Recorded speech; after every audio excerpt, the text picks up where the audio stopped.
On to the emotions, which we have all passed beyond, but we, spend a couple of minutes on them just as if we're looking back at a previous time.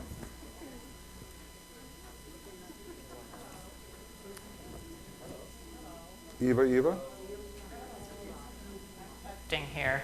Oh, there we go. Thank you. So yes, as Michael says, we have obviously all of us passed beyond the emotions. So this is a review for those that you will be working with. The astral body is defined by the Tibetan as the vehicle of the feeling energy. He assigns really only rays 2 and 6 with a few ones to this particular body. He says it's distinguished by sensitivity, emotional activity, and that magnetic force which we call desire. Who knew desire was a magnetic force? It governs the individual for a very long period and still governs, more or less, the masses of humanity. It corresponds to the Atlantean period of our evolution. And it is also called the stage of adolescence, which obviously is why we've passed beyond it. He says the ray of the astral body is of very great power.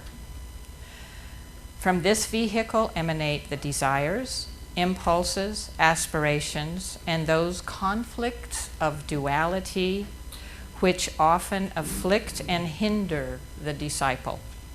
It is the seat also of the creative imagination. So as we can see, the emotions are very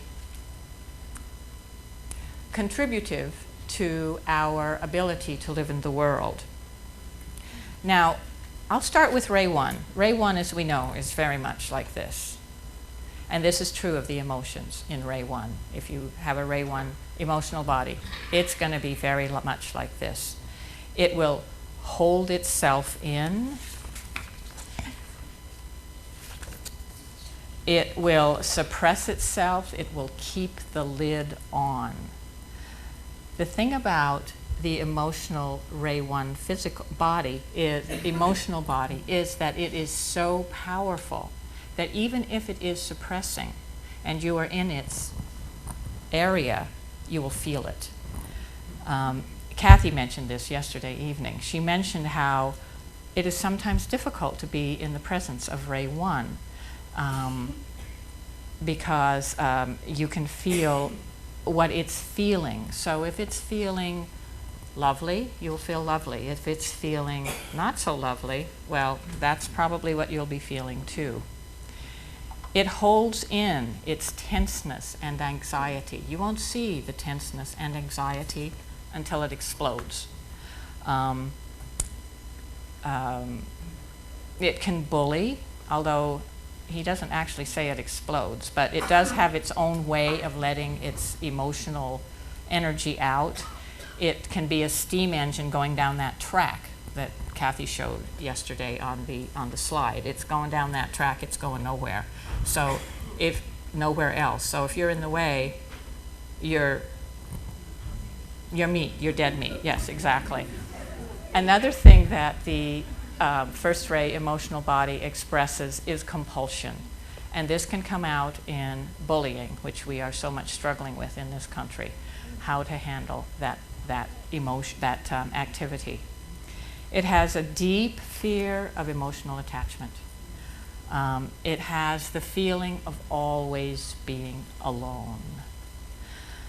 So the first ray emotional body, its job is to move itself to ray 6 and ray 2, or ray 2, and it does this by infusing the energy of love into itself so that it can transmute.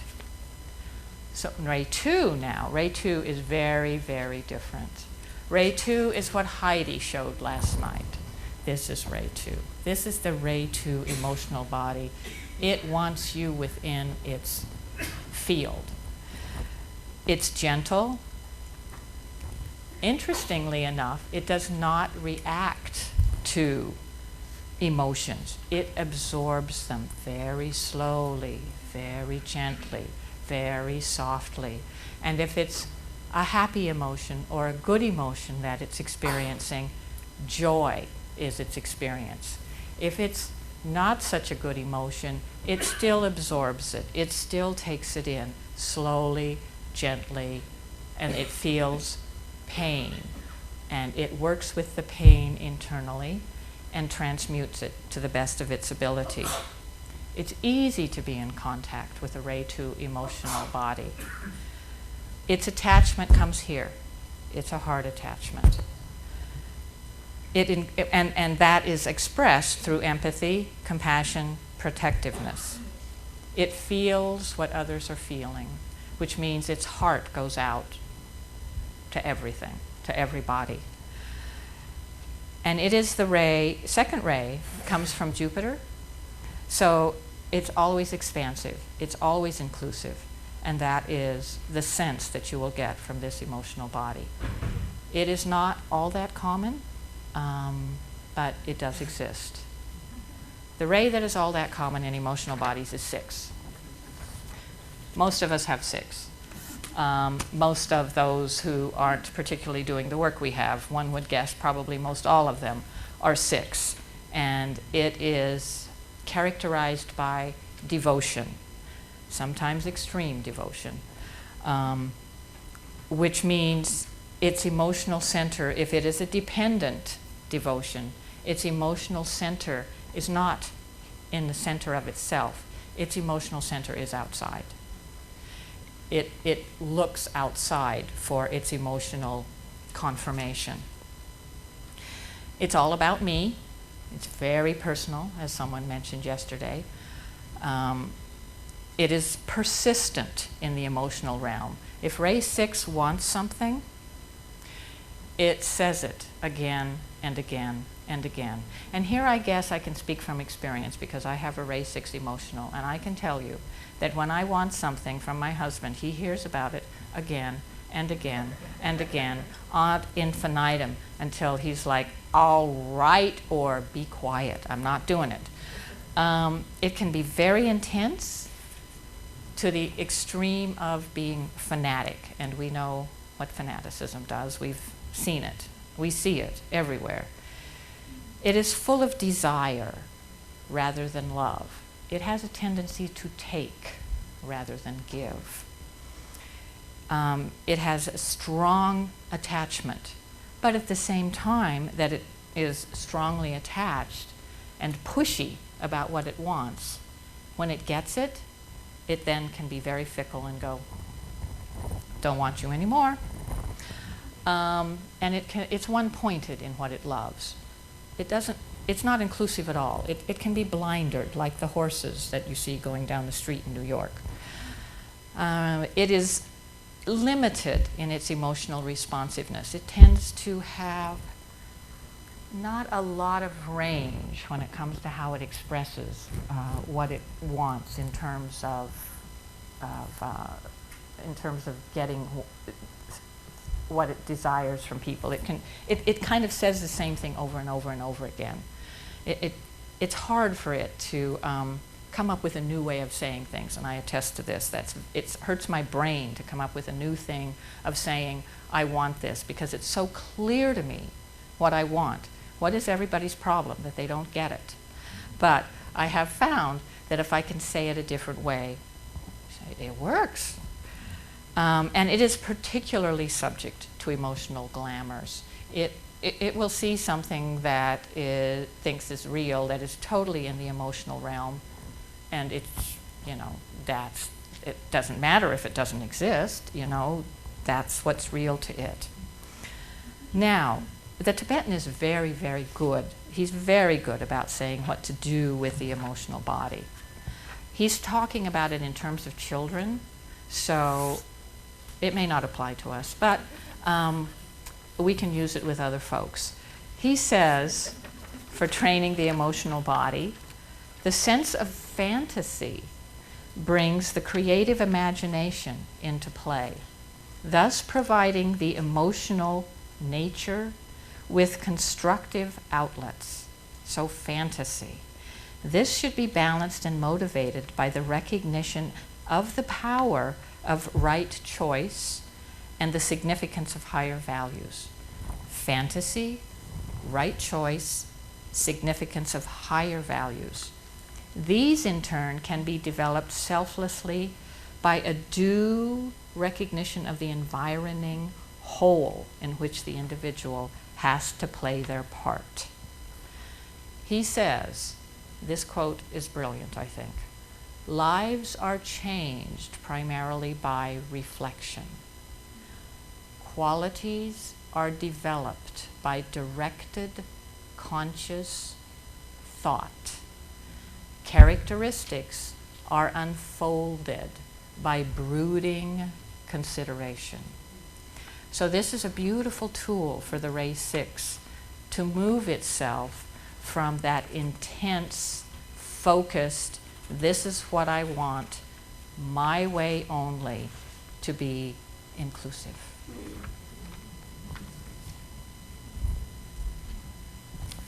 Oh, I guess we are breaking into groups. You have something. Because we're liable to have quite a large 6-ray group, so we want to just get kind of a count so we know how to arrange the room.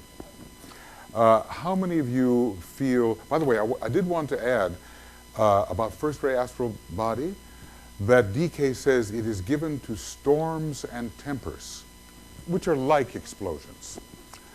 So if you know, that doesn't mean that every time you lose your temper you have a first-ray astral body, but he says it is ejective.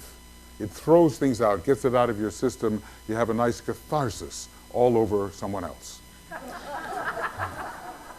Okay. So how many of you feel more inclined towards the more sensitive, gentle second-ray astral body? Okay, that's a fairly good-sized group of maybe, I don't know, 10 or 12 or something. How many feel that you are more inclined towards the sixth ray? Now, by the way, and I also want to say, if I may, there's Mars and there's Neptune. One is a watery type of devotion, and the other is a fiery type of devotion, but it's devotion nonetheless. So we won't discriminate in that way, but just so you know that not all sixth-ray bodies have to be full of, astral bodies have to be full of this kind of thing, It can also be this gentler side of the Neptunian devotion. Nevertheless, how many of you feel you have the sixth-ray astral body? Well, okay, that's not unreasonable. How many feel you have the more contained, held, but possibly bordering on explosive at times, first-ray astral body? Anyone? And how many were just too chicken? I mean, how many did not? How many? Because there is an interesting thing. Whenever there was a first-ray or a sixth-ray astral body, well, and whenever there was a first-ray astral body, DK always said it must make the transition onto the sixth ray or the second ray.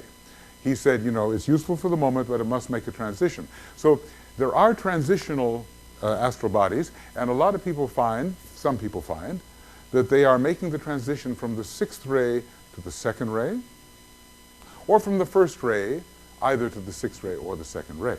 So we may have a group that does that, but I think we're not too bad in terms of, so we could put then, yes, we could put the sixth ray types over on the left, astral bodies, and remember, always, the stage of evolution at which you find yourself makes a tremendous difference in how you use either your mind, emotions, or body. So many of the liabilities we talk about have to do with early stages of evolution. And later you can control them just fine. Because believe me, the Tibetans group was largely connected with the six-ray astral body. The generic person, who, and there wasn't one of them, but the generic person, when you added it all up, was a second-ray soul, a sixth-ray personality, a fourth-ray mind, a sixth-ray astral body, and a seventh-ray physical. That was the generic DK disciple. And there wasn't one of them that had that. But nevertheless, when you add it all up, that's how it worked. So let the sixth-ray astral body, yes, Francis, yes? Are you going to create a six group? Well, I don't want to do that immediately, but there will be, because I'm afraid everybody would just run into the 6-2 group. You know what I mean? Yes, I may have a six-ray astral body, but I'm really on my way to ray 2. Okay, so the sixth-ray over there, the second ray over here, and the first ray astral body is over here where you can be seen. Okay. As far as fifth ray and seventh ray astral bodies, they exist, but don't worry about it.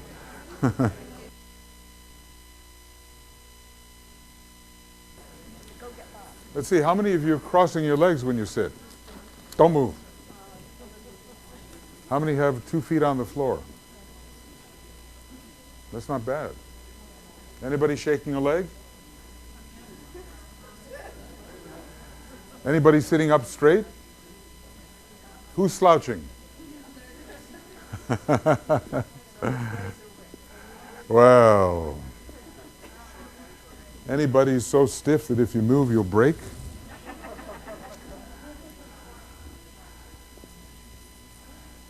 Well, there are little hints, you know. Anybody bothered if you don't eat right away? Anybody could go through the whole day without any problem? These are little things we watch you for. Are you good? Are you on yet? No? Almost?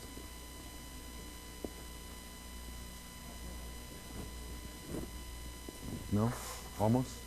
See, the body shows a lot more than just its physical nature. The body is said to be a one-to-one reflection of the etheric body. And the etheric body is a very close reflection of the structure of the egoic lotus. So in a way, the body should show all the rays, especially if you look at the face. But it will also show its own characteristic. And sometimes there are people with bodies that are on a particular ray, but they don't have that ray type of body because the personality ray is so strong, it overpowers it. So these are a few little things that happen along the way to make discrimination, you know, not exactly easy. Are we good? That was a stall. Okay. Now we're dealing with the dense physical etheric. And I know that most of you in this room understand that term, physical etheric, but we do have our live streaming friends and our friends that will be listening to this later on the internet. So obviously physical, that is our dense physical body.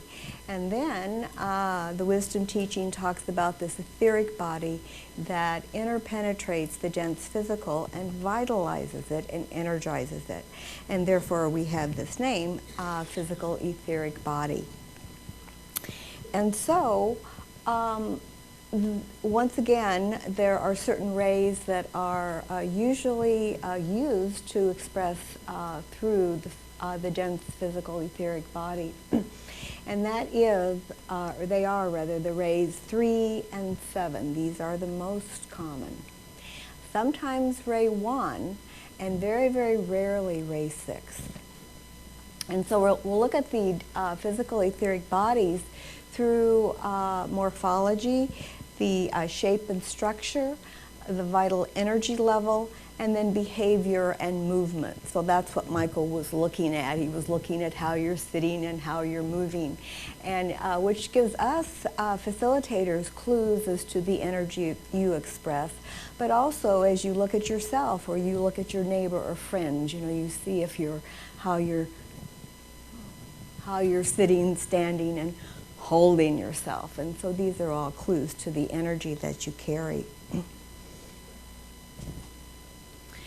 So, as I said, the ray 3 is one of the two very most common types. And this body is very resilient and durable and agile and adaptable. It has lots of vitality. It's very robust. And because it is at ease on the physical plane, it's often very casual, you know.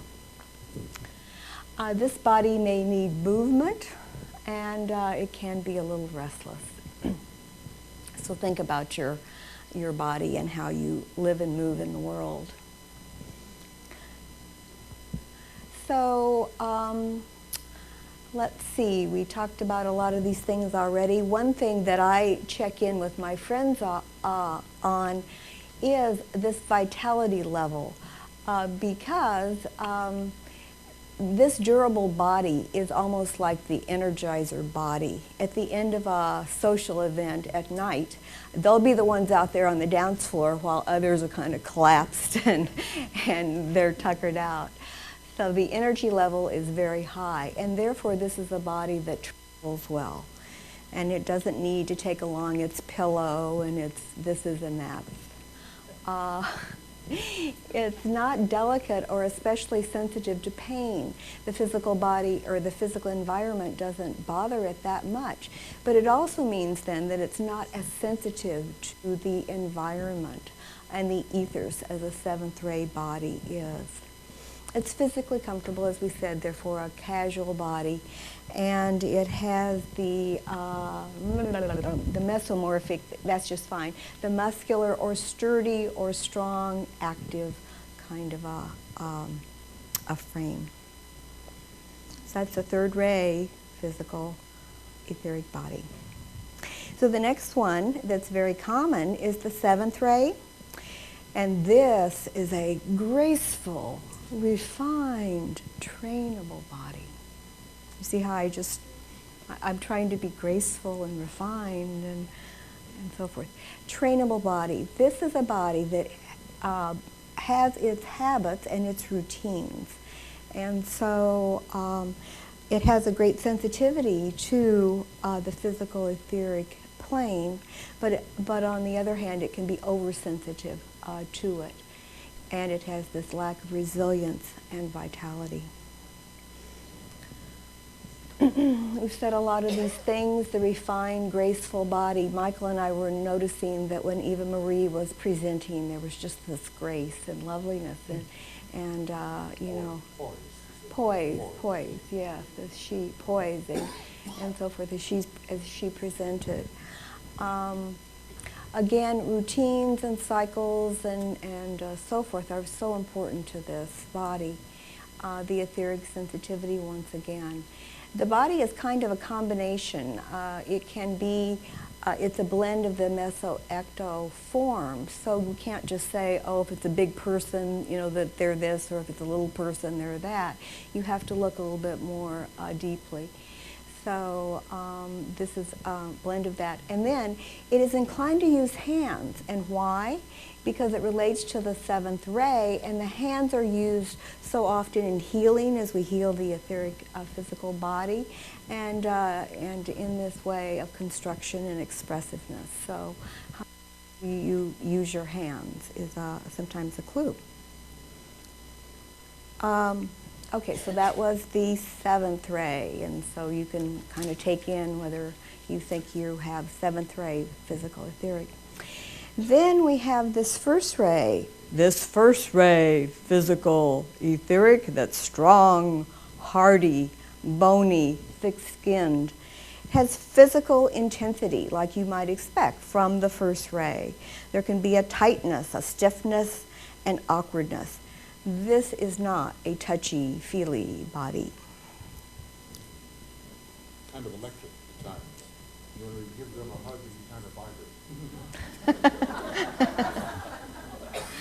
Yeah.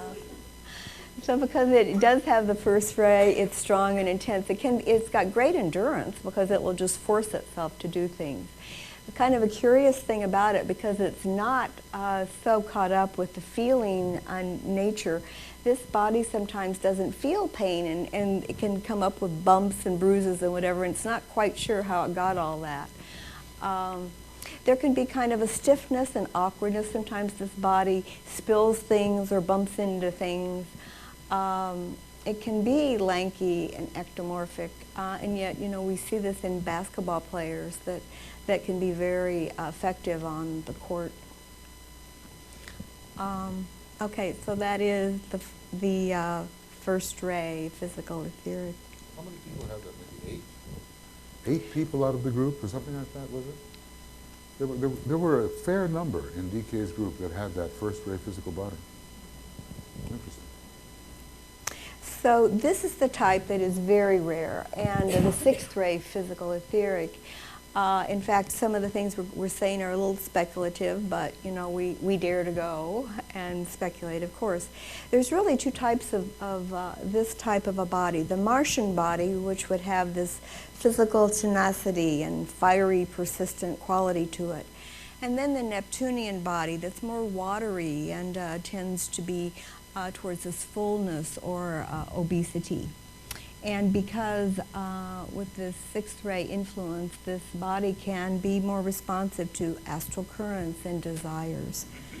So therefore, as we jump on, you know, we were talking about, well, what could this body be like? And many of us, because we're esoteric students, you know, we're familiar with what Helena Blavatsky looked like, and she had a rather ample, full, watery body, and so she might be a demonstration of the Neptunian type of the sixth ray physical body. And one of the things too, again, this is speculation, but because of the sixth ray, this body could be more easily subject to addictions and so forth, with a brain that's more responsive to the astral currents. Again, we're speculating. And then the opposite type would be the Martian type, which would have that physical tenacity, that fieriness and persistence. So this is the least common of the types. Okay, so that was a run-through. And this is kind of fun because, you know, when we talk about our mind, well, we don't see it, we just have to attune to it. When we talk about our emotions, we just have to feel it. But we've got now some tangible evidence here of this body, and we can observe ourselves and we can observe our friends and give each other feedback. So, Michael, you were going to share maybe some ideas or a little experiential things. Maybe a little bit. You know, I ran into something this morning. There was only one second ray body in all of that 50-some that DK had, and yet, which made a good point of expression for the second ray soul of this individual. But then I ran into a hypothetical chart this morning. I was looking at it, and I'll discuss it a little bit later in the afternoon. And it was the second ray monad, first ray soul, second ray personality, fifth ray mind, sixth ray astral body, and second ray body. It had 3 second rays on it, the monad, the personality, and the body. And he said, this will often be found. So, you know, I think the thing that we have to realize is that it's the quality of the brain cells that we are talking about when we're talking about the physical body, and I don't think we have any way to measure that quality yet. So, you know, DK talks about the expert diagnosis to which the rays will be subject in the future. The fifth ray, in the fifth ray Aquarian age, will come in, and we will have ways of measuring vibratory efflux, perhaps, that will give us some kind of hint. But right now, we have to use a very external means of assessment.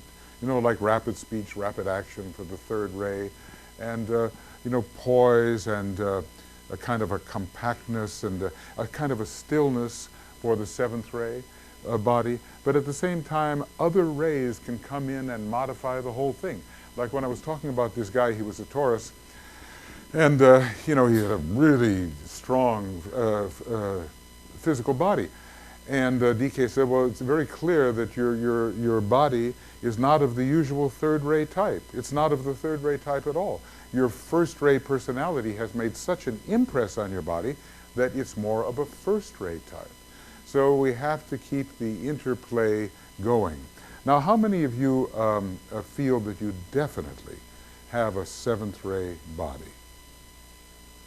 It's very nice. I'm glad for you. I think, you know, sometimes when you pack your pack to travel, are you fairly orderly about what you do with your suitcase? I mean, you have a kind of a plan, or do you run here and there gathering scattered objects that you throw into your suitcase randomly? Anybody pack like that? Who here feels that you have a third ray, perhaps more mesomorphic, more robust vehicle? Yeah. As I look around at some of you, I wonder, and who has no body at all? And does anybody feel rather stiff?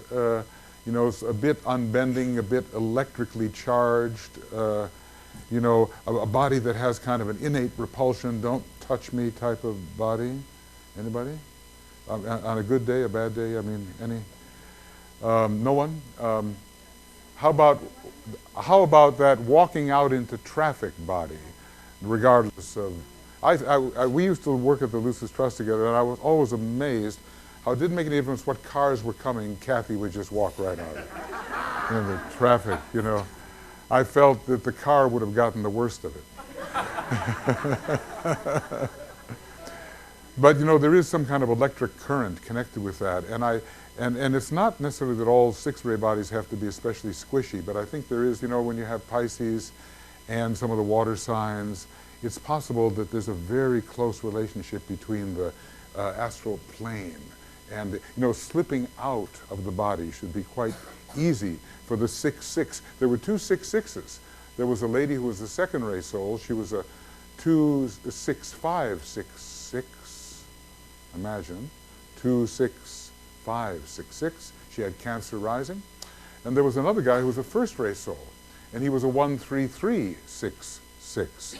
Now, he was the guy who used to go for walks in Central Park with an old friend of ours who was an Aries lady, and they're all, you know, passed on, and they used to go for daily walks, and he worked at the Lucis Trust headquarters, and I said, well, you know, I was really interested. You had a six-ray body, so tell me all about him. And she said, well, he was a very brisk walker, very pleasant man, and he never made a pass at me. I don't know if that has to do with the six-ray body. But, you know, so we seem to have these Martian and, you know, Neptunian types. I think it was Dr. Baker who said that Blavatsky, he gave Blavatsky's rays in his estimation. You know, he's a very creditable man. And he had a first-ray soul, first-ray personality, fifth-ray mind, sixth-ray astral, sixth-ray physical, 1-1-5-6-6. This was his estimation of her. She was very mediumistic, as we know, and the ability to go in and out or have others come in and out was there with her. So it's some kind of strong relation to the astral plane. When it comes to the second-ray body, Dr. Baker said it's a bit more doll-like, but that's such an external description. I don't know how we will judge on that basis.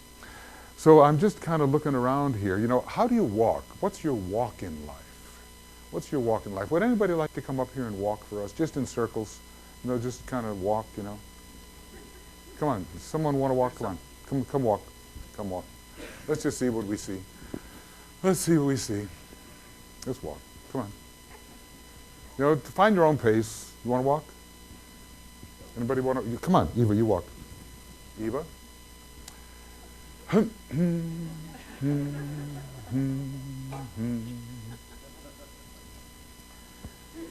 No, someone's holding themselves. Okay.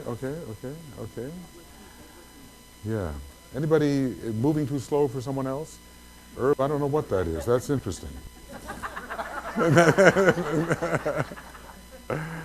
Okay, okay. How are you sitting? Let's see. I'm not sure I'm seeing too much here right now. I'm not sure I'm seeing too much. But, yeah, Eva, walk like a seventh ray, will you, please? Well, I suppose you are. I'm not sure. Let me look. You see, unfortunately, Sagittarius types hang loose. Since when you have Sagittarius and the seventh ray, you have a contradiction. Oh, that's nice. Okay, that's nice. How many of you like ballroom dancing? You've taught it. But you say you have a seventh ray personality, or don't you? And you've taught ballroom dancing. I would suspect that when ballroom dancing is involved, we must look for the seventh ray, for that type of formality. And when I look at you, of course, I think more seventh ray than third, but okay. That's how I think. But, yeah, I know. This is the moment, the defining moment. Oh, William, don't move. I assume he thinks he has a seventh ray physical. Yeah, you know, the posture is one of the major things about the seventh ray. This is the ray of posture. And you often find this with seventh ray souls. Their spine is erect. But also when it comes to the seventh ray body, there's a greater tendency for that as well. And it doesn't always have to be svelte and graceful and all the rest. It is the brain after all. So there are some marvelous, you know, physical plane organizers who don't necessarily have that, you know, the body of the coming Aquarian age. And DK says an interesting thing. He says it's going to be a very vital body. Once the etheric plane is really understood and the seventh ray comes in, there's going to be a highly charged seventh ray bodies coming in for the next era. Well, I think what we should do, shaking a leg, that's Aries. Okay. Okay. Oh, Sandra, what kind of body do you have? Look, don't move. Okay. There's a way of sitting.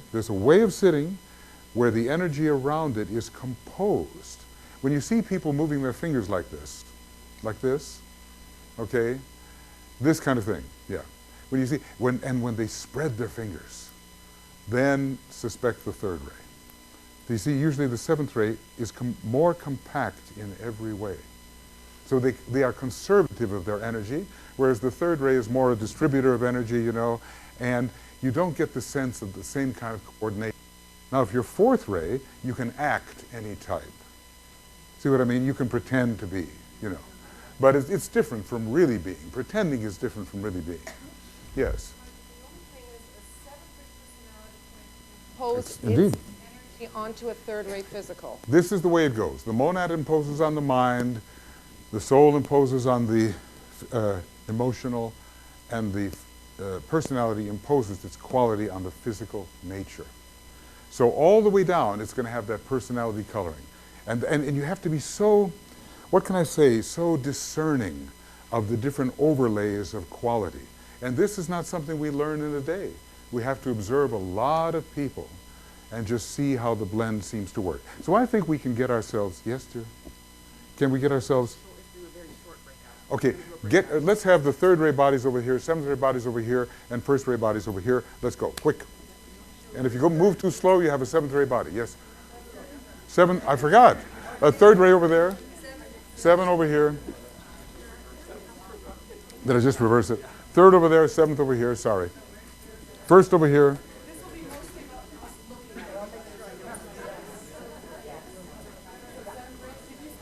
Seven over here. Seven on the left. What time are you going to call return after the break? An hour. Lunch break. Kathy's going to be alone. Any first ray bodies? Okay, look. Shh. Sit down, sit down. Sit down. Good, good, good. Yeah, actually. Yeah, really. You're very animated, but that's because of the fourth ray thing, you know, and you, Sagittarius, yeah. You have the look, and you make all those, you know. The two practically artistic rays, the seventh and the fourth, right?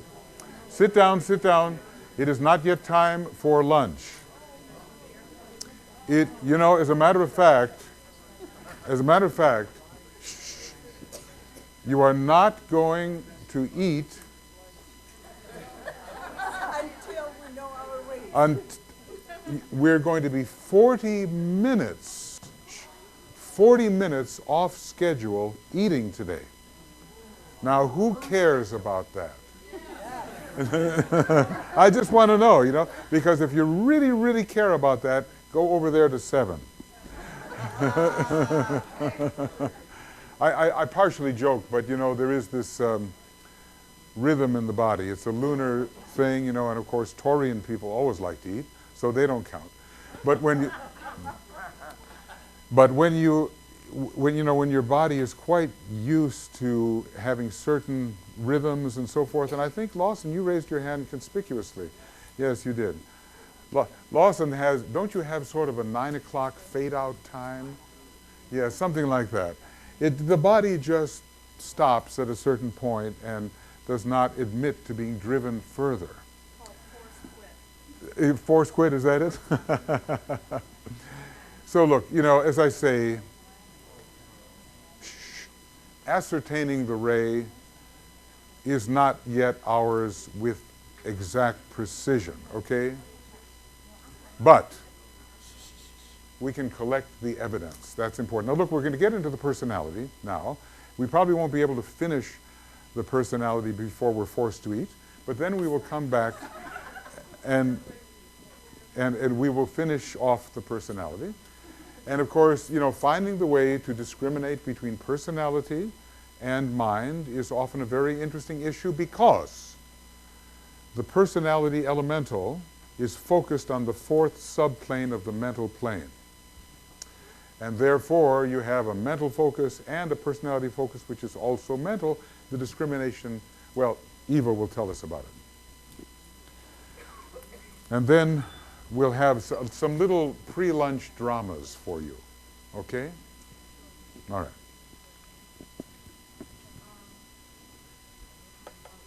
You on. Okay. Turn Eva on. Okay, that's good. I didn't realize we were up. Before you look at that, please, let's think about the personality. So we've covered the 3 vehicles, and these 3 vehicles, as was said right at the beginning, are held together, coordinated, integrated by the personality. So the personality is a very important part of our life. Now, there's always the thought of, well, where is the personality and how do we recognize the personality? Before we even look at some of these things about it, I want to just say the personality is in our faces. This is what it is that we see in another person, is their personality. Now, there's various developments of the personality. By its very nature, it's a selfish being. This is when the personality is still very dysfunctional, and all it is doing is trying to, merge itself and coordinate itself. It's starting to emerge in the life, and this is in the very early stages. And because of that selfishness, it's about me and it's harmful. People that we meet many times, we say to, we see how wonderful they are and how kind they are, and we can't imagine that that's a personality because it doesn't seem to be selfish. But personalities by their very nature are selfish. If there isn't the selfishness that or if there is more kindness, it's not coming necessarily from the personality. It's coming from the higher vehicle, and the higher vehicle is the soul. The soul starts to influence the personality. But before that happens, the personality has to become somewhat integrated. That's when the personality becomes dominant. When the personality is dominant, it is very effective in the world. This is when people take positions on that they become unique as individuals. They can take on important jobs. They are creative. They're successful. They are somebody. I'm a somebody. That's a personality. The dominant ray at that time is what starts to emerge. And then once that stage is reached, we have the soul starting to influence the personality. As we work on ourselves, we work on our vices, trying to turn them into virtues and all those kinds of things, character building, basically the probationary path. We prepare ourselves for more and more soul influence. Soul starts to influence the personality, and that's really where the battleground begins. That really is where are we walking, are we on the path? Are we walking with more personality? Are we pulled by the forces of our personality life versus the forces of our soul life? So this is where it's really hard. It's hard for aspirants, it's hard for disciples, because there are levels and gradations of how much soul influence there is. And then we come to the very nice stage that we're all aiming for, and that's becoming soul-infused personalities, where the true qualities of the soul come through. At that time, it's not the personality ray that's dominant, it's the soul ray that's dominant. Oops, I don't know what's happening here.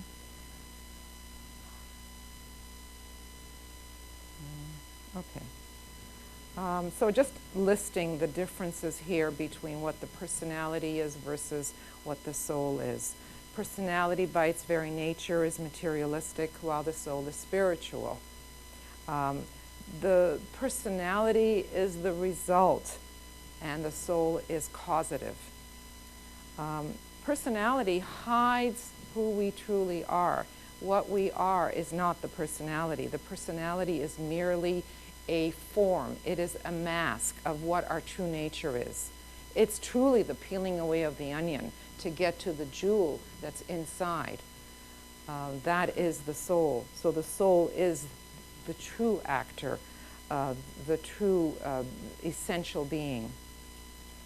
Other words that we've put together here is that the soul is the design and the personality is the expression. Personality is not inclusive.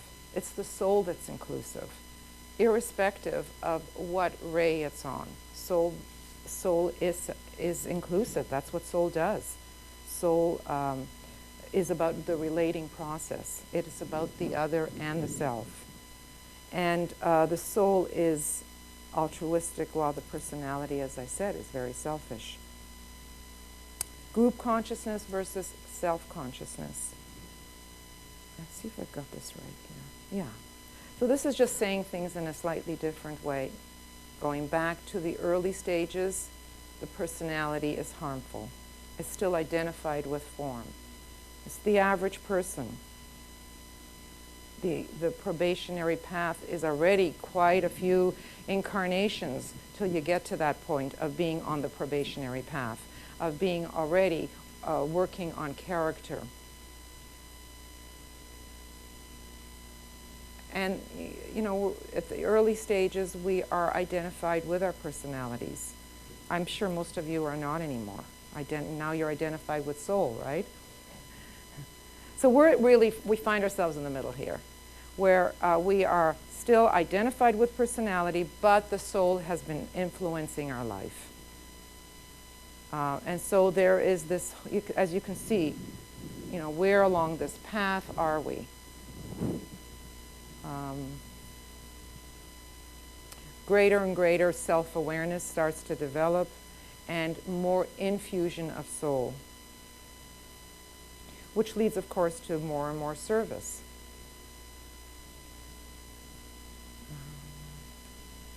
Now, what we've done here is just included some of the qualities that we've all talked about into a personality.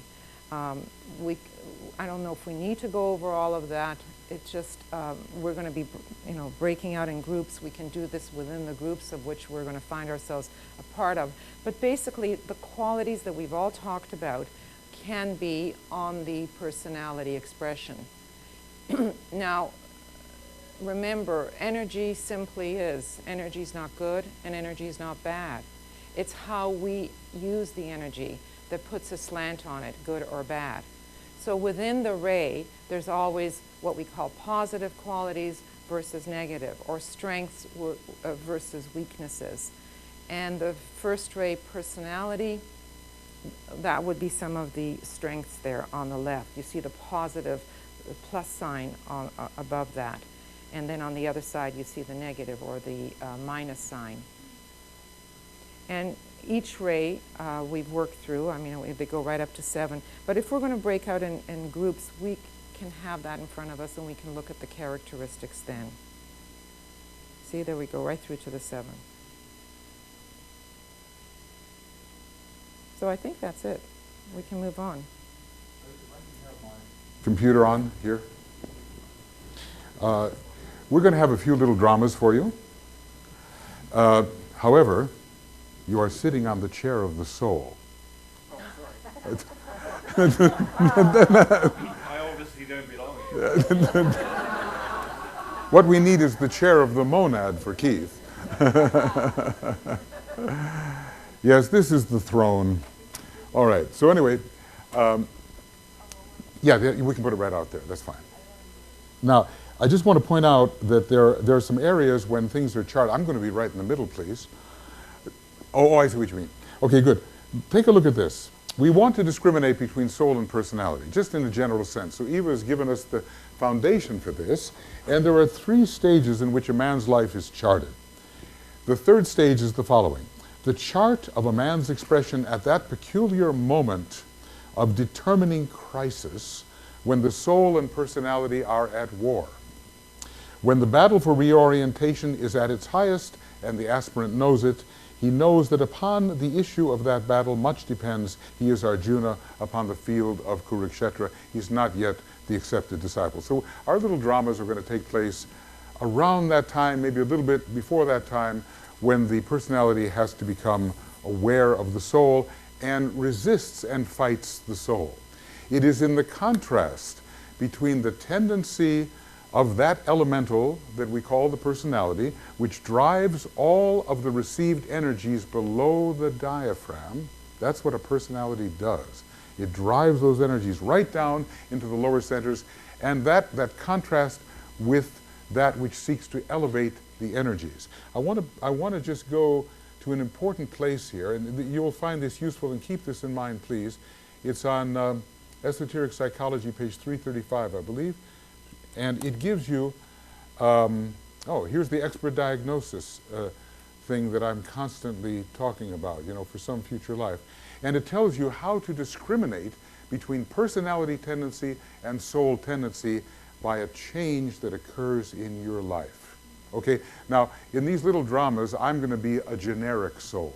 I will not have any particular ray attached to me, but the different personalities will act out their particular ray, and I will just be giving general advice, and you will see the manner in which this personality resists soul advice.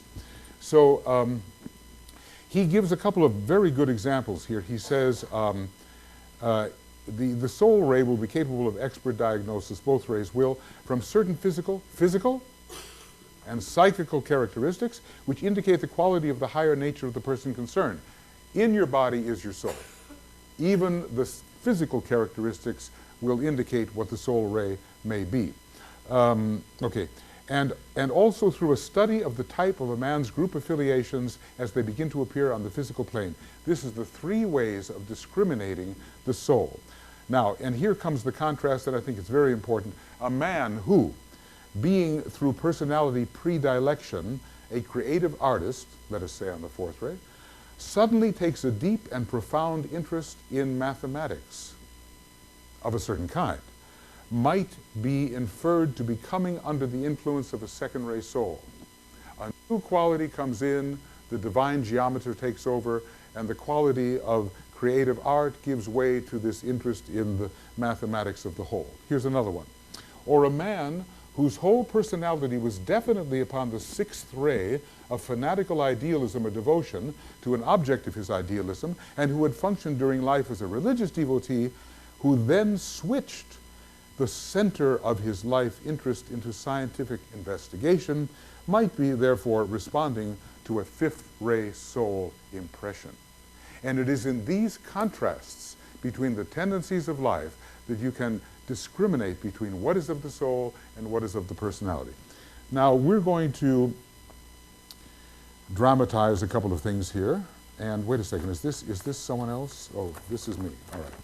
I'm going to, I'll tell you what, you can turn off the blazing light there, and I will take a central position at the, within the jewel in the lotus. That's where I usually sit. And, and I'm going to be dealing with what you're going to see, all right? So, yeah, we can have lights. I meant this thing. Yeah, that's good. You may not even see me as far as that goes. For a long time, I've been trying to get closer to you and help you be more effective. I can do it alone. I have insights you need in order to live a spiritual life. I know what I'm doing and I don't need your help. I've got everything under control. But you're alienating yourself from other people you face out. You're turning them off. That's their problem. They can't deal with me because I get things done. And they can't.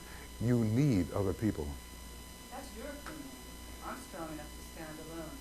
I always have and I always will. Now leave me alone. I don't need your advice. You're too stiff. You're too unbending.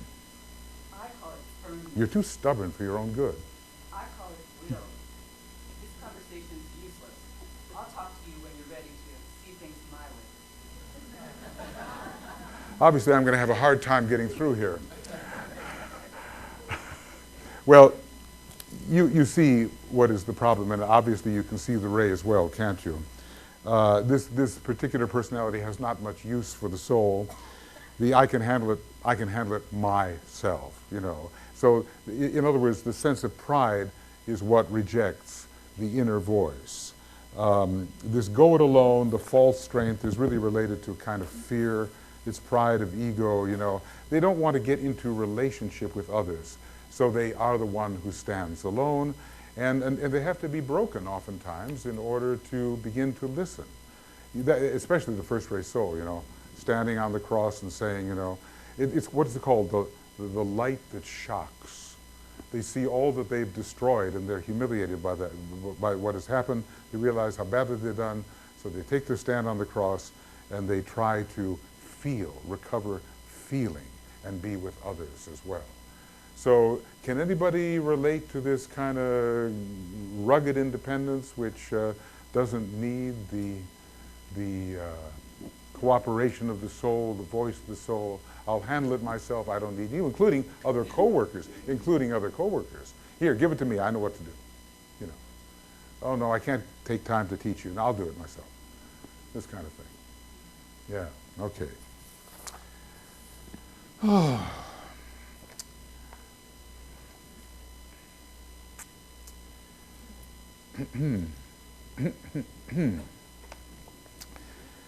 There's a lot for you to do in the world. Me? Yes, you. People are counting on you. But I feel so inadequate. The need is urgent, no matter how you feel. Please, don't push me. I feel very fragile when you push me. You must act. But I'm just not ready. I need more time to study, to make sure I really know what I'm doing, to make sure it's okay with the people that are close to me. Look, you have to take a stand. But what will people think of me? It doesn't make any difference what they think of you. You have to do what's right. But people won't like me if I assert myself too much. If I come on too strong, I'll lose my friends and all the people I really care about. You're just a big baby. Now that hurts. Is it so wrong to consider other people? You're only considering yourself. You're simply scared. Okay, I'm scared. I'm comfortable the way I am. I'm a nice person, I have a nice life. My friends, they're nice friends. I don't want to disrupt anything. I don't want to lose everything. I don't want to be alone. You're just asking too much. It's too big a risk. You are selfish.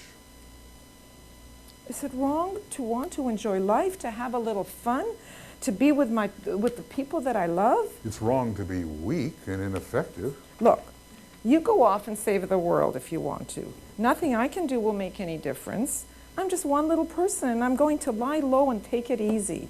You know I can't do it without you. Honestly, I'm sorry. I just can't.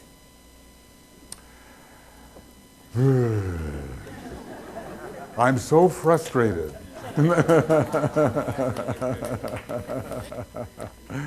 So, you know, what's the story there? You know, the potential weakness of the second ray personality and the oversensitivity, fear because of oversensitivity. Now look, it's not just the personality. There are people who are second ray souls. The second ray is pulled down into the personality area and the same kind of response can come about. But in general, you know, the first ray doesn't mind if it has impact. It goes, it lives on impact, it's willing to just push itself forward, and the second ray dreads that kind of disruptive impact. And you know, what was that movie, The Dark Crystal? Who were they? The Skeksis and the who else? The Mystics. The Mystics were really slow moving. They kind of, did you see them? You know, the Skeksis were intelligent, awful, and bird-like, and the Mystics just kind of sloughed along, you know. So what does he say about the second ray? Inactive, potentially inactive, if without, you know, inspiration. So don't push me, and I'm too sensitive, and, you know, all of that. Does anybody here feel sometimes easily overwhelmed? Do you bundle up in the blankets and eat candy, or what? You know, obviously all of this is exaggeration. You know, it's totally exaggeration. But the exaggeration is for the point so that you can see these contrasts. By the way, that was very good. You have me believing, you know. I mean, yeah, really, you know. Well, see if I trust you with a big assignment, you know.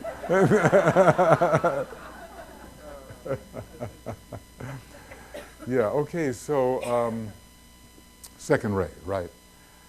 Second ray personality. And, you know, just imagine having a first ray soul and a second ray personality. Okay? You know, like Abraham Lincoln, first ray soul, second ray personality.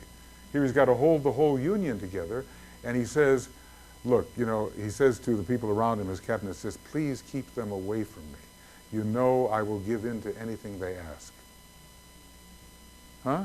See? Second ray personality with these big purposes. Of course, when you can blend them, you really have a combination. So obviously, you know, he needed that stiffening power of the first ray soul. I clear my voice before I have to get through to my personality. I've been trying to get through to you for some time. I'm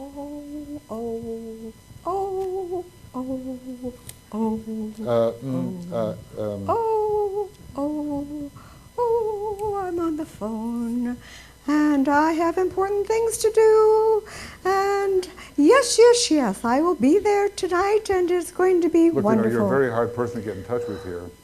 Yes, I'll take care of it right away. I said you're a very hard away, person to get in touch with here. You're a very hard person Look, to...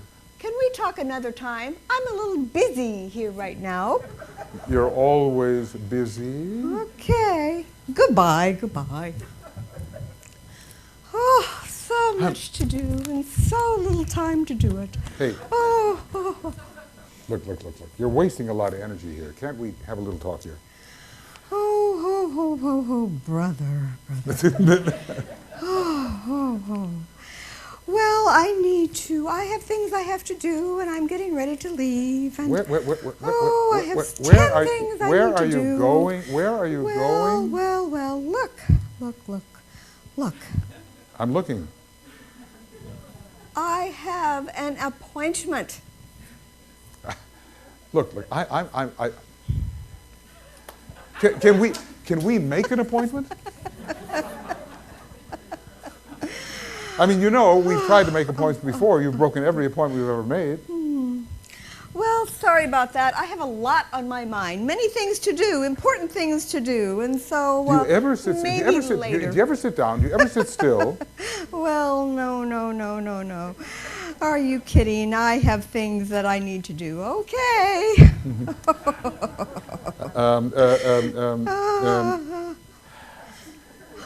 What's the line?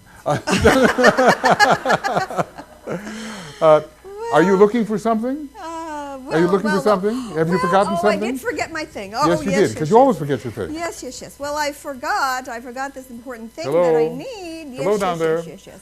Hello? Oh, here it is. I found it. Uh-huh. Okay, okay. Hello? Oh, Hello? oh, it's Hi. you. Yes, it's I. Oh, well, yes. Hello. Yes, hello. It's you. Well, I forgot you were there. I haven't forgotten you. Oh, okay. Well, anyway, here it is. It's a release. Okay, I have to take off now. Goodbye for right, now. but- I'm very busy. I have important things to do. Bye, bye. Oh, forget it. We'll wait till your next incarnation.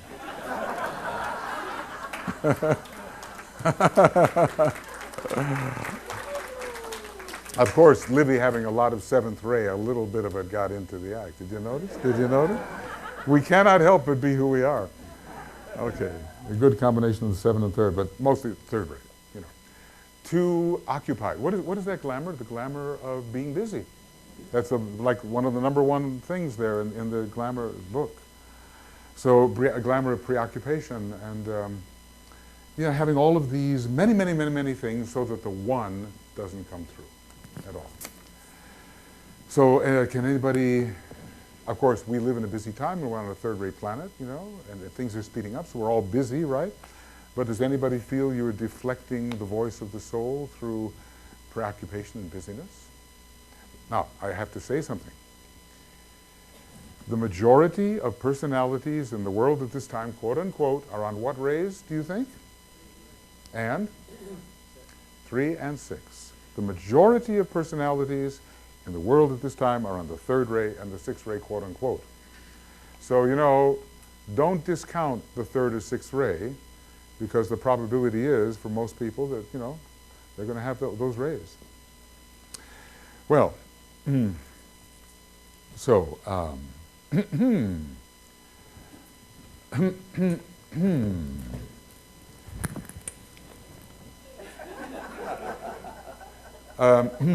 it's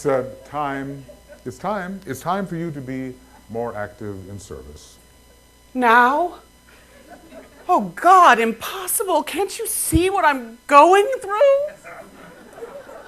You're always going through something. Oh yeah, but this is the worst. I don't know if I'm gonna get through this one. It's always the worst, and you always get through. I resent that. Don't you see how I'm suffering? Of course I see. I'm your soul. Oh, I'm sorry. I'm sorry. I didn't mean for it to come out that way. I know you care. I want things to be right between us, but I'm just so upset. I know. But think of it. Think of it. You have so much to express. You're right. I'd love to express myself. I have so much in me. I want to get it out. I feel things so deeply. I've got to find a way to show people how I feel. I'll paint it, I'll write it, I'll sing it, I'll act it, I'll dance it. And it will be so beautiful. Right, and that sounds excellent. Oh, God. What's the matter now? It's no use, it'll never work out. Do you know all the obstacles that I face, all the things that I have to overcome? It'll be an uphill fight all the way. It exhausts me just to think about it. Well, give it a try anyway. Just think about all the things that could go wrong. Yeah. I might not be as talented as I think. People might not like what I do. A lot of people might do it better than I do. Then there's the whole economic thing. I might be living from hand to mouth. What if no one's interested? And that's not all. All you ever do is worry. If I don't worry, who's going to worry? Someone has to worry. Are you going to worry for me? No. See? Well, you have to do something. But I can't make up my mind about what to do. Oh God, my life's a mess. What am I gonna do? What am I gonna do? You're too dramatic. Dramatic. Dramatic. You think this is drama? This isn't drama. This is life. This is reality. Life is pain and stress, and all my fleeting joys plunge to blackest woes as I look on helplessly. Is there no peace from strife? Look. Have you ever heard of the prayer of St. Francis? Look. quietly, simply, just learn to forget yourself and serve. Well, that doesn't sound very exciting. Where's the fun in that? At least when I'm struggling, I know I'm alive. Excuse me, but I prefer the fight. But I thought you wanted peace. I do, and I'll fight until I get it.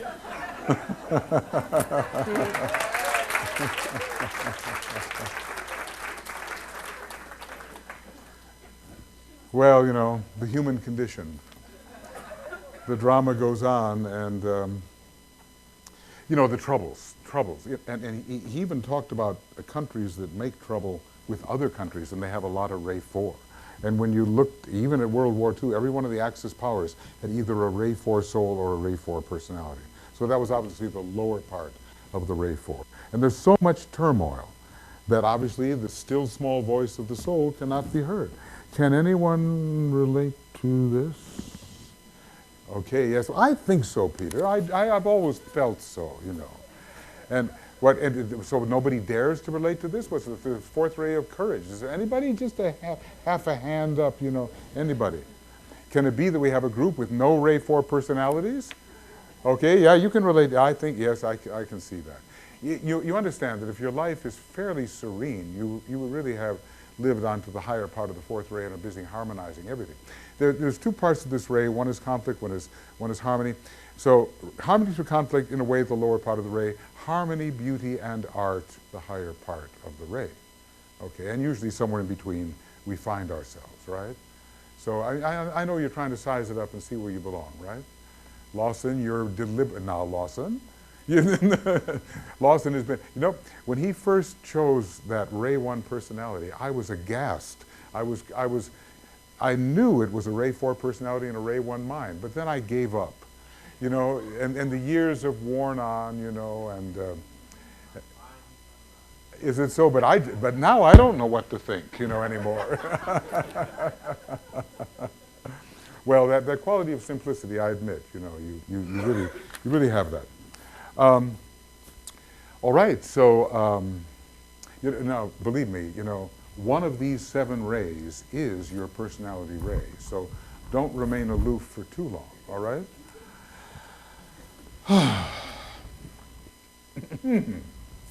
It's time for you to put your intelligence to good use. Excuse me, I'm concentrating. Please concentrate on me for once. But I don't see you. How can I concentrate on you? Well, listen to me first, and then you'll see me later. I'm sorry, but as far as I'm concerned, you're very unreal, and I have no time for unrealities. I have my own special interests, and you're not one of them now. If you'll excuse me. But I'm sure you would find me very interesting if you just take the time to investigate This is me. ridiculous. I can't see or feel you, and I'm sure the fact that I think I'm hearing you is merely a result of indigestion. I thought you were unbiased and fair-minded. Indeed, I am, but I have too much common sense to go along with this. You're entirely too skeptical. Skepticism got me where I am today. I'm an expert in my field. I know everything about what I'm doing, and I do it well. I'm reliable, level-headed, and I know nonsense when I encounter it. I'm nonsensory, but I'm not nonsense. Stop speaking gibberish. Define your terms. I am a non-sensory reality, and am even more real than you. I challenge that assumption. Prove it. I want you to represent me to the world. You must be joking. I don't know anything about you. And even if you are real, I'll have to know everything about you before I would speak on your behalf. Well then, get to know me. I mean, you don't have to believe in me. You can know me. Look here, I'm a realist. So am I. Well, what do you say? I admit you have piqued my curiosity, but I'm not jumping into anything. Essentially, I doubt there's very much to you, but I'm willing to put it to the test. Well, that's all I ask. Put me to the test. But don't get any big ideas. If I find you and what you say to be false, we're finished. I'm a reasonable person, and I intend to remain that way. Does anybody have a husband like that? I just want to know. I hear the complaint all the time, you know. Well, you know, of course, if the soul, there were a few Ray 5 personalities in the Tibetans group. And of course, did you know that the brother of Dale Carnegie was actually in the Tibetans group? You know, what was he, the power of positive thinking fellow? Yeah. There is a sense in which the soul has to make sense to the Ray 5 type. And the idea of skepticism and disbelief and, you know, the other world is, unless a person is fairly well developed, is not going to be easy for the Ray 5 type, Ray 5 personality or Ray 5 mind. It just doesn't seem sensible. The established ways of thinking about things are not there. So it's so easy to dismiss all of this, what do they call it, woo-woo. Woo-woo. Don't they call it that? Something like that. You know, fluff and nonsense and all the rest. You might as well join that society called, what's it called? What's the society that debunks everything? Skeptic something. Skeptical Inquirer or something like that? Something like that. Yeah, you know, like they let it leak out that if you put, this is a cruel joke, that if you put razor blades under a pyramid, they will sharpen. And that turned out to be a leak from the Skeptical Inquirer Society to see how many airheads would buy it. See, so they are aggressive, really. You know, and these are the atheist societies and all the rest of it. You know, but oftentimes they're more humanist than anybody else. It's really interesting. But anyway, one can be blocked by one's skepticism. I knew a guy who was a biochemist, and he didn't believe in a thing. And the next time I talked to him, he was full-blown on evangelical Christian. He was just almost exactly like what DK said, only exactly what he said, right? Really interesting. That change, yeah. Quick, yes.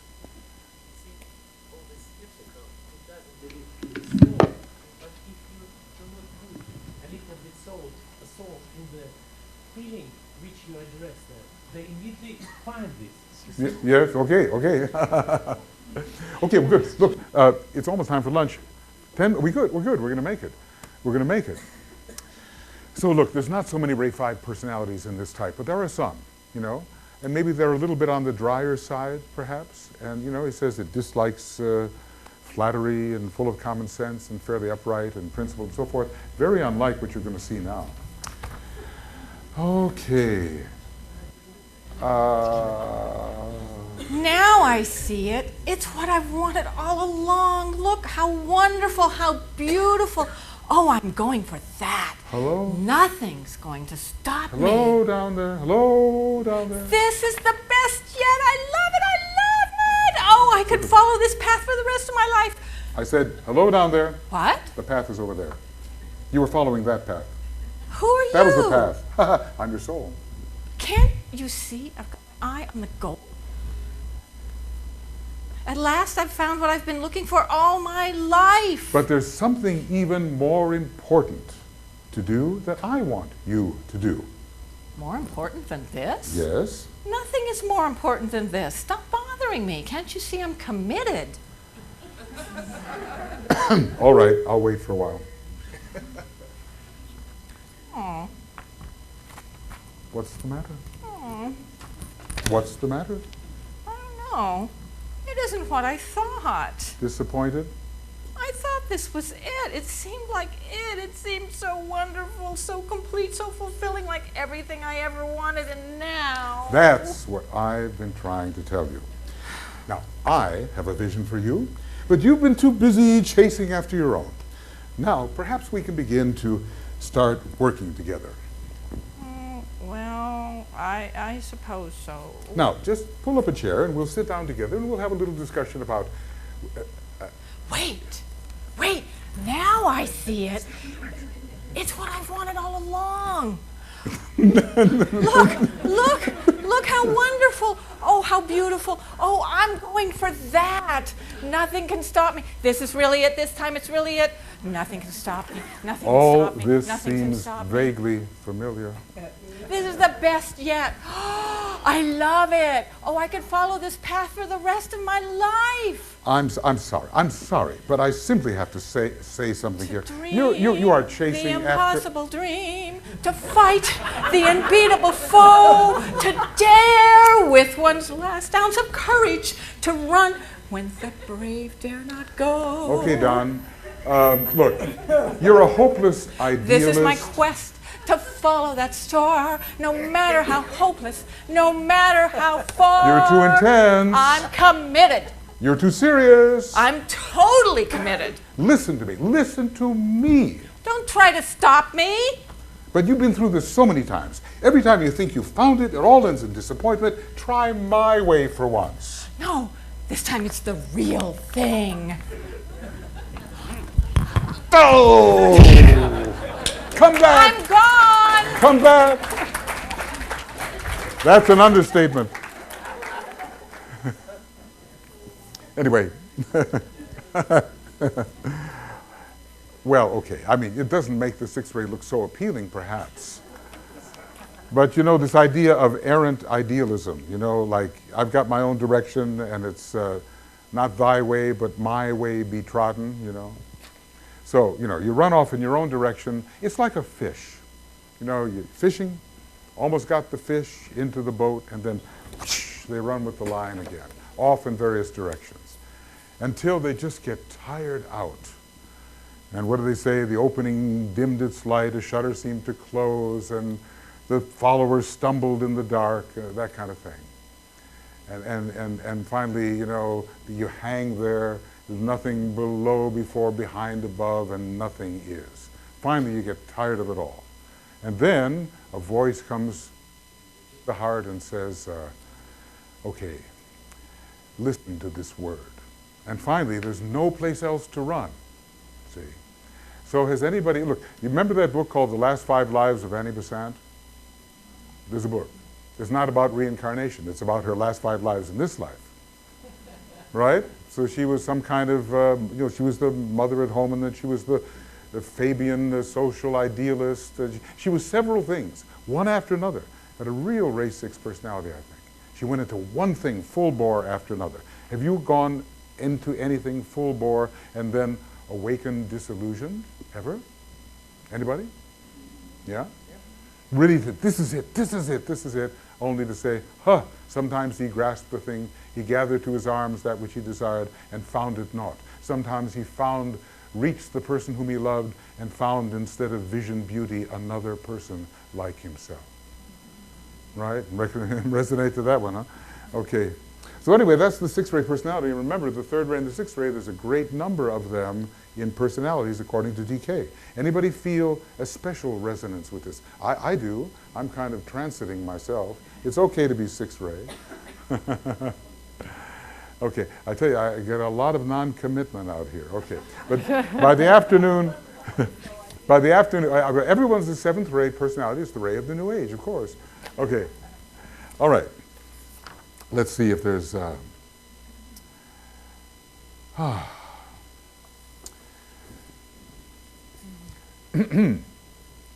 There is some work I would like you to do. There's some work I would like you to do.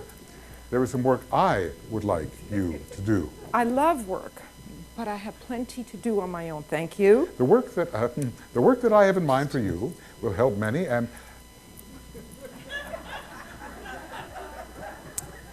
Jeez.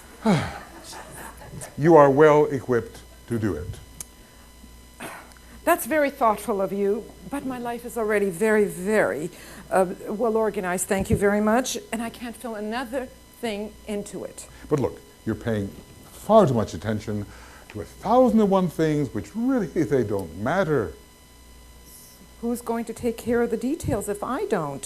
Things won't get done properly, and I just can't stand that. But look, you're so obsessed with duties and details that you're missing the main point.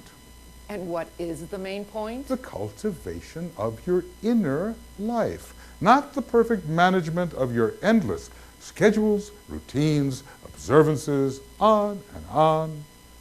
I'm sorry, but someone has to be practical. It's all very well to pursue the so-called inner life, but what's going to hold body and soul together? Talk won't do it. Fine ideas won't do it. Work. Careful, regular, systemic work. That's what counts. Now, excuse me, I have 7 more chores to do, and I only have 2 hours and 15 minutes to get it done, you know. Can you loosen up a little? What? What? What do you mean, loosen up? I just leave things to chance. But I'm trying, no. No, you're not. Leave things to chance, eh? Leave things to chance. But that sounds risky. And worse, inefficient. I'm not always on top of things. Something might just slip away, you know. So let it slip, let it slip. I couldn't live with myself. Oh, you know, it's exactly already 1:15 and I have to feed my cat at 1:15. I do this every day at the same time, you know. Couldn't we just sit down together and have a heart-to-heart about the things that really matter?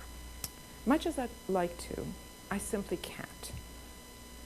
On Saturday nights, I like to go out to the movies, and tonight is no exception. And what about your marketing? That too, you know. I do that on Sundays and Mondays. And can't you just make an exception? Just this one time, an exception. No, no, no, no exceptions. If I start making exceptions, I'll lose control. And that's not, you know, there's no telling what will happen then. Something odd can happen. I don't like to lose control. Odd might happen. Okay, so let it happen.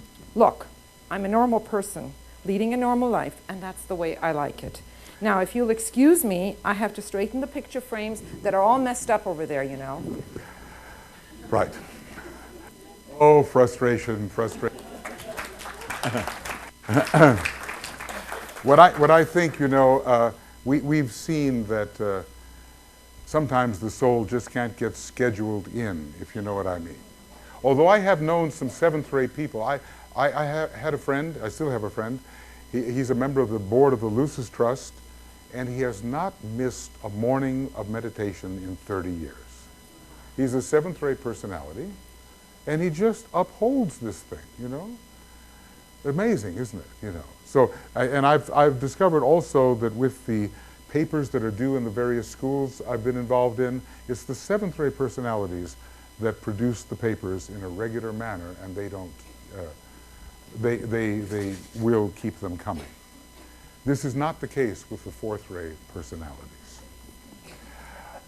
Okay, so that's the story. This is the Saturnian type of the 7th rate personality. And rigidity is the problem, and routine. It's the story of Mary and Martha in the Bible, right? Martha was too busy doing the housework to pay attention to the Christ who was in the house, right? But Mary had more of the 2nd ray, 6th ray sensitivity. So do you think you can find yourself or mixtures of self here? Or can you find 2 that are likely to be the probability for you? Can you? Is there anybody who cannot? Can everybody find at least 2 that one of which is likely to be it? Do you think? Now, obviously, we exaggerate tremendously, but surely you can find within yourself some small response to this exaggeration. So how many respond to the Ray 1 personality? Anybody? I want everybody to have raised your hand at least once. Ray 1 personality. Okay? How many Ray 2 personality? Okay, okay, interesting. How many Ray 3 personality? Okay, Ray 4 personality. Okay, I just want to see who you are. Is everybody taking note? Ray 5 personality? You see, they just don't cut. Yeah, well, you're in the science field, aren't you? Or at least you hang out with the scientists, don't you? The will to know, the will to be the expert, to know everything there is about some area of life, you know? A little dry, but you know, can respond to magnetism. Eventually, Ray 6 personality. You see, there were more Ray 6 personalities in DK's group than any other kind.